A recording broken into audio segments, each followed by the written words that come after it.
Hello बच्चों, तो कैसे हो आप लोग। आशा करता हूँ आप लोग बहुत अच्छे होंगे। आज पढ़ाने वाले हम लोग प्रकाश का प्रवर्तन। क्या? प्रकाश का प्रवर्तन। कुछ पहले हम लोग पिछले वीडियो में भी जान चुके थे प्रवर्तन क्या होता है। थोड़ा सा अब इसमें भी जानते हैं प्रवर्तन क्या होता है। तो आप लोग पिछली वीडियो नहीं देखे तो जल्दी से जाके आप लोग देख लीजिए। चलिए स्टार्ट करते हैं आज का क्लास। तो आज है प्रकाश क्या होता है। प्रकाश किसको कहते हैं? तो प्रकाश वह भौतिक कारक है जिसकी सहायता से हमें किसी वस्तु को देखने की अनुभूति प्रदान करती है। तो लिखेंगे प्रकाश क्या है बाबू। प्रकाश एक प्रकार के भौतिक कारक है जिसकी सहायता से क्या होती है, हमें किसी वस्तु को देखने की अनुभूति प्रदान होती है। तो लिखेंगे प्रकाश वह भौतिक कारक है, प्रकाश वह भौतिक कारक है जिसकी सहायता से हम किसी वस्तु को आसानी से क्या करते हैं, हम किसी वस्तु को आसानी से देख सकते हैं। आसानी से क्या करते हैं बाबू? देख पाते हैं, देख सकते हैं। जैसे एग्जांपल में बता देते हैं। अब मानिए अंधेरा कमरा है, उसमें देखते हैं कोई सामान ढूंढना रहता है तो क्या नहीं मिल पाता है। वही क्या करते हैं, अंधेरे कमरे में हम लोग क्या करते हैं, टॉर्च लेके जाते हैं या तो फिर लाइट ऑन करते हैं। उसके बाद जाके देखते हैं, तब हम लोग को क्या कोई सामान दिखता है ना। तो इसीलिए कहते हैं कोई वस्तु को देखने के लिए किसकी आवश्यकता होती है? प्रकाश की, है ना। तो कह सकते हैं प्रकाश क्या है? प्रकाश वह भौतिक कारक है जिसकी सहायता से हम किसी वस्तु को आसानी से देख पाते हैं, है ना। अगर बोला जाए तो प्रकाश एक प्रकार की ऊर्जा है। क्या है बाबू? प्रकाश एक प्रकार की ऊर्जा है। प्रकाश एक प्रकार की क्या है? ऊर्जा है। ऊर्जा समझते हैं जी, है ऊर्जा, सौर ऊर्जा, पवन ऊर्जा। इसी तरह से ये भी एक प्रकार का ऊर्जा। ऊर्जा का मतलब होता है शक्ति, है ना। जिसे कहते हैं ना, हम लोग के शरीर में ऊर्जा नहीं है, एनर्जी नहीं है, जिसके कारण हम लोग क्या हो सकते हैं कि कम मतलब काम कर सकते हैं। जिसके शरीर में ज़्यादा एनर्जी रहता है, ज़्यादा ऊर्जा रहता है, वो थोड़ा ज़्यादा शक्तिशाली रहता है ना। वही क्या है, प्रकाश में भी एक प्रकार की ऊर्जा होती है। तो इसमें ऊर्जा दो प्रकार की होती है। एक तरंग ऊर्जा होती है ना, एक तरंग ऊर्जा होती है और दूसरा प्रकाशीय ऊर्जा होती है ना।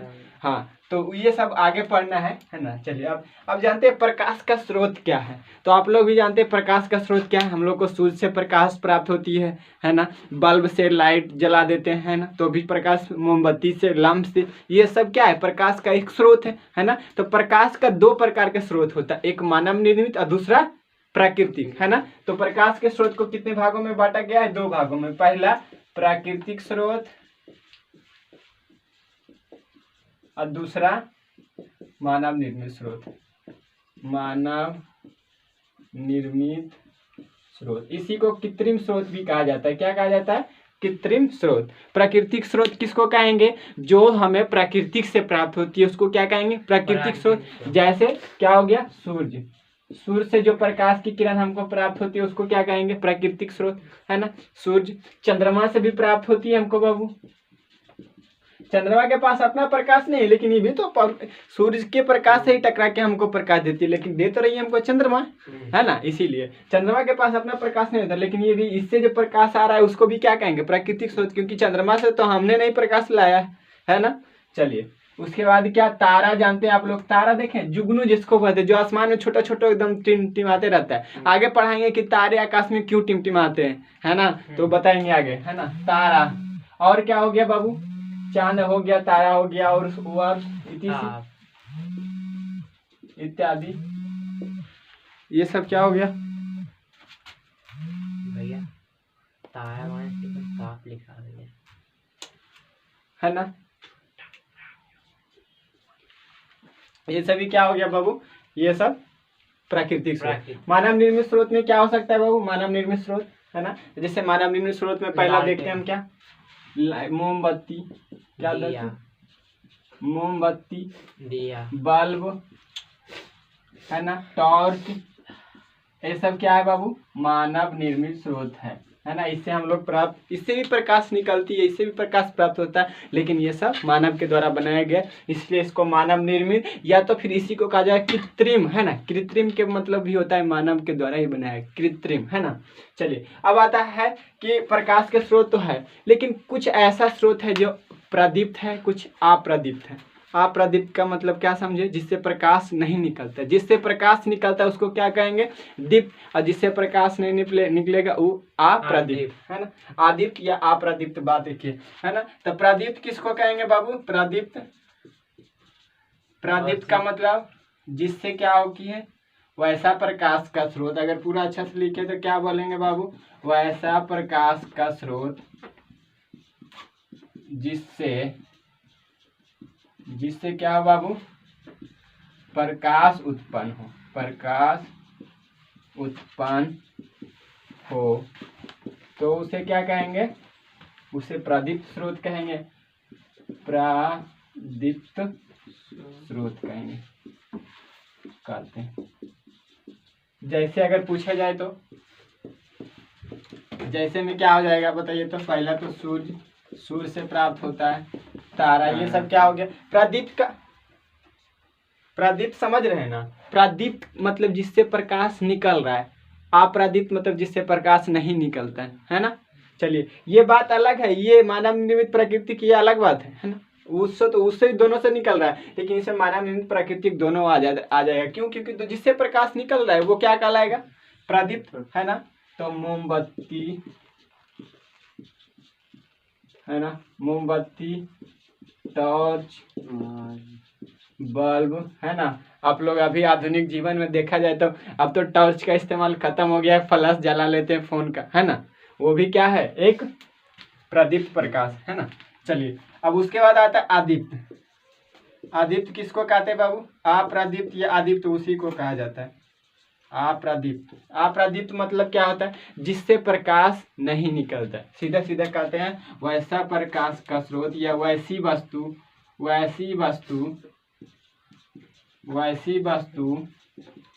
जिससे प्रकाश नहीं निकलती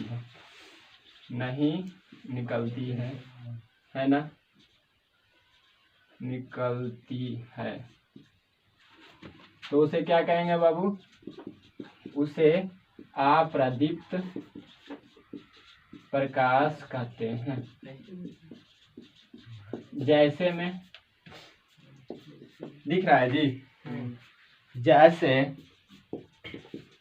क्या आ जाएगा अप्रदीप्त में बाबू, जैसे में, जैसे बताइए क्या, ईटा, पत्थर, ये सब, दीवार, ये सब से क्या प्रकाश निकलता है बाबू, है ना। ये सब से क्या प्रकाश निकल रहा है, लकड़ी, ये सब से प्रकाश निकलता है नहीं, ये सब से प्रकाश नहीं निकलता, इसलिए इसको क्या कहेंगे, अप्रदीप्त वस्तु या अप्रदीप्त प्रकाश। कोई दिक्कत।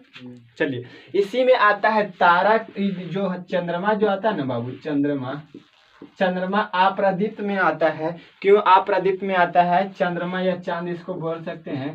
क्यों अप्रदीप्त में आता है, क्योंकि चंद्रमा के पास अपना प्रकाश नहीं है, ये दूसरे के प्रकाश से चमकता है, इसलिए इसको क्या कहा जाता है, अप्रदीप्त, है ना। वैसे तो कभी कभी देखते हैं क्या, रोड पे लगा हुआ रहता है डिवाइडर, समझे, डिवाइडर नहीं समझे, डायरेक्शन देने वाला कि हाँ इधर ये है, इधर ये है ना, तो वो भी चमकता है। तो वो चमकने का मतलब ऐसा नहीं हो गया कि उससे क्या लाइट निकल रहा है, नहीं, वो चमक रहा है कब, जब गाड़ी का लाइट उससे पड़ता है तो वो क्या होता है, चमकता है। इसका मतलब ये तो नहीं ना कि उसके पास अपना प्रकाश है ना। उसी तरह से चंद्रमा है, तो चंद्रमा के पास अपना प्रकाश नहीं है, लेकिन वो भी क्या होता है, चमकता है ना। इसीलिए इसको किस में रखा गया, अप्रदीप्त वस्तु में। तो पूछा जाएगा कि बताइए निम्नलिखित में से कौन अप्रदीप्त नहीं है ना। उसमें से दे देगा ऑप्शन, दीवार, लकड़ी, चांद, और उसमें से एक दे देगा सूर्य। अब बताइए, सोचेगा अरे सूर्य चांद एक के जैसा दिख रहा है, मतलब, है ना। तो कंफ्यूजन नहीं होना है, क्योंकि एकदम स्पष्ट बताए हैं कि चंद्रमा क्या है बाबू,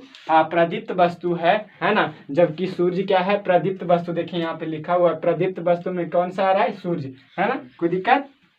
अब देखते हैं प्रकीर्णन। प्रकीर्णन क्या होता है बाबू, जब देखते हैं टॉर्च जलाते हैं या तो कहीं से जैसे अंधेरे कमरे में, है ना, सूर्य का प्रकाश आता है थोड़ा थोड़ा, कहीं से मतलब कटा उटा रहे, उससे थोड़ा सा जब प्रकाश आता है सीधा सीधा, तो देखते होंगे कि प्रकाश हमेशा एकदम सीधे सीधे रेखा में गमन करती है। एक बात ये पता चलता है कि प्रकाश हमेशा कौन सी रेखा में गमन करती है, तो प्रकाश हमेशा सीधी रेखा में गमन करती है ना। इसका अगर प्रयोग करना है कि क्या हमको कैसे पता चलता है कि सीधी रेखा में गमन करती है, तो आप क्या कर सकते हैं, उसके लिए एक सीधा पाइप लेंगे, उसके आर पर देखेंगे प्रकाश जा रहा है कि नहीं। उसी तरह से एक टेढ़ा पाइप लेंगे, उसमें देखेंगे प्रकाश जा रहा है कि नहीं। खुद से पता चल जाएगा, क्योंकि टेढ़ा पाइप में आर पर नहीं दिखेगा, प्रकाश नहीं जा पाएगा, है ना। और सीधा वाला जो पाइप रहेगा उसमें प्रकाश आर पर आसानी से चल जाता है, जिसके कारण आर पर आपको दिख जाएगा, है ना। ये उसका पता करने का तरीका हो गया। लेकिन प्रकाश हमेशा कैसी रेखा में गमन करती है, सीधी रेखा में, है ना। तो बात आता है, जब प्रकाश सीधी रेखा में गमन करती है, अब पूरा कमरा बंद है, तो मेरे कमरे में कैसे थोड़ा थोड़ा लाइट आ जाता है, बात है ना जी। बात कमरे का पूरा बंद है, फिर भी मेरे कमरे में हल्का हल्का रोशनी कहाँ से आ जाती है, तो होता क्या है बाबू, प्रकाश का प्रकीर्णन होता है। क्या होता है, प्रकाश का प्रकीर्णन। प्रकीर्णन क्या होता है बाबू, तो क्या, जब देखिए यहाँ पे जो वायुमंडल है, मतलब हवा है, उसमें धूल का छोटा छोटा कण है। क्या है, धूल का छोटा छोटा कण है, उस पर प्रकाश पड़ता है ना। धूल का छोटे छोटे कण पे प्रकाश पड़ता है, तो वो छोटे छोटे कण जो क्या करती है, प्रकाश को अवशोषित कर लेती है। अवशोषित का मतलब अपने ओर रख लेती है, और उसके बाद क्या करती है, बाद में उसको फैलाती है। फैलाने का मतलब छोड़ती है, बाहर फेंकती है ना। तो वही जो छोटा छोटा कण होता है, उसी से जो प्रकाश इधर उधर निकलता है, वही दिखता है कि बंद कमरे में भी हल्का हल्का प्रकाश आ जाता है। क्यों आ जाता है, क्योंकि वहाँ पे जो छोटे छोटे कण थे, उसके प्रकाश क्या आ रही है, अंदर की ओर कमरे में आ जाती है। समझ में आए। तो प्रकाश के प्रकीर्णन किसको कहेंगे, तो प्रकाश के प्रकीर्णन से स्पष्ट ये होता है कि जब प्रकाश सूक्ष्म कणों से, है ना, प्रकाश सूक्ष्म कणों से, है ना, प्रकाश सूक्ष्म कणों से बहती हुई क्या होती है, फैलती है ना। प्रकाश सूक्ष्म कणों से मतलब पढ़ने के बाद क्या होती है, फैलती हुई नजर आती है, तो उससे उस घटना को क्या कहेंगे, प्रकाश का प्रकीर्णन। क्या कहेंगे बाबू, प्रकाश का प्रकीर्णन, प्रकाश का प्रकीर्णन, है ना। चलिए देखते हैं। हाँ अध्ययन ने जनाब क्या बंद कर पारभासी बता रहे थे ना, प्रकीर्णन बता रहे थे। प्रकीर्णन क्या होता है बाबू, प्रकाश जब सूक्ष्म कणों पर पड़ता है, तो उसका कुछ भाग को क्या कर लेता है, अवशोषित कर लेता है। कौन, सूक्ष्म कण, है ना। फिर उसे चारों ओर क्या करता है, फैला देता है या विकिरित कर देता है, और जो विकिरित कर देता है वही क्या कहलाता है, प्रकीर्णन कहलाता है। प्रकीर्णन समझ में आया, क्या बोले थे बाबू, कि प्रकाश जब सूक्ष्म कणों पर पड़ता है, तो क्या करती है, उसका कुछ ऊर्जा को अवशोषित कर लेती है, और उसे फिर चारों ओर फैला देती है या विकिरित कर लेती है। उसे क्या कहते हैं, प्रकाश का प्रकीर्णन। एक नंबर का ऑब्जेक्टिव क्वेश्चन पूछेगा, सूर्य से आती हुई प्रकाश किस विधि से पृथ्वी तक पहुंचती है। सूर्य से आती हुई प्रकाश पृथ्वी पर किस विधि से पहुंचती है, तो कौन सी विधि हो जाएगा बाबू, विकिरण। इसी को विकिरित का मतलब फैलना, उसी तरह विकिरण एक विधि है ना। तो वही क्वेश्चन एक नंबर का आता है कि प्रकाश से आती हुई प्रकाश की किरणें पृथ्वी तक कौन सी विधि से पहुंचती है, तो विकिरण विधि से पहुंचती है। ठीक है, चलिए उसके बाद देखते हैं कि प्रकाश की किरण किसको कहते हैं। प्रकाश की किरण क्या कहते हैं, तो प्रकाश सरल रेखा पर चलने को प्रकाश को क्या कहते हैं, प्रकाश की किरण। प्रकाश जब सरल रेखा पर चलती है तो उसको क्या कहते हैं, प्रकाश का किरण कहते हैं। आपको पता होगा प्रकाश हमेशा सीधी रेखा में गमन करती है। सीधी रेखा मतलब सरल रेखा में गमन करती है, गमन मतलब चलती, है ना। चलिए उसके बाद बताते हैं किरण पुंज। क्या किरण पुंज किसको कहते हैं, किरणों के समूह को किरण पुंज कहते हैं। किरणों के समूह, समूह का मतलब, पुंज का मतलब ही जानते हैं हम लोग, देहात गांव में जानते हैं, धान का पुंज लगता है। धान मतलब क्या, नेवारी, है ना, उसका क्या लगता है, पुंज लगता है। तो वो क्या करते हैं, पुंज का मतलब एक एक धान नेवारी, एक एक आटी को क्या कहते हैं, सरिया देते हैं, है ना। तो क्या कहलाता है, ढेर सारा। वैसे समूह का मतलब क्या होता है, झुंड, ढेर सारे आदमी एक जगह पे जमा हो जाएगा, उसको क्या कहेंगे, समूह। उसी तरह ढेर सारा किरण एक जगह पे जमा हो जाएगा, उसको क्या कहेंगे, किरण के समूह, है ना। तो किरण के समूह को क्या कहेंगे, किरण पुंज। मतलब किरणों के समूह को क्या कहेंगे, किरण पुंज। कोई दिक्कत। किरण पुंज देखो तीन प्रकार के होता है। कौन कौन किरण पुंज होते हैं, पहला अपसारी किरण पुंज, दूसरा समांतर किरण पुंज, और तीसरा अभिसारी किरण पुंज। अपसारी, समांतर और अभिसारी किरण पुंज। कोई दिक्कत। चलिए तो बताते हैं अपसारी किरण पुंज किसको कहते हैं, तो वैसा किरण पुंज, कौन सा किरण पुंज बाबू, वैसा किरण पुंज जिसमें प्रकाश की किरणें एक बिंदु पर क्या होती है, एक बिंदु से प्रकाश की किरणें एक बिंदु से फैलती चली जाती है। क्या होती है बाबू, फैलती चली जाती है। उसे क्या कहेंगे? वैसा किरण पुंज जिसमें प्रकाश की किरणें एक बिंदु से फैलती चली जाती है या एक बिंदु से निकलती चली जाती है, उसको क्या कहेंगे? अब सारी किरण पुंज। जैसे देखो यहाँ पे एक कोई बिंदु था बाबू, यहाँ से देखो प्रकाश इधर की ओर फैला, इधर फैला, इधर फैला, इधर फैला, और भी फैल सकता है। तो ये सब क्या कहलाएगा बाबू? ये वाला जो पहला दिख रहा है ये क्या कहलाएगा? अपसारी किरण पुंज। क्या कहलाएगा? अपसारी किरण पुंज, है ना।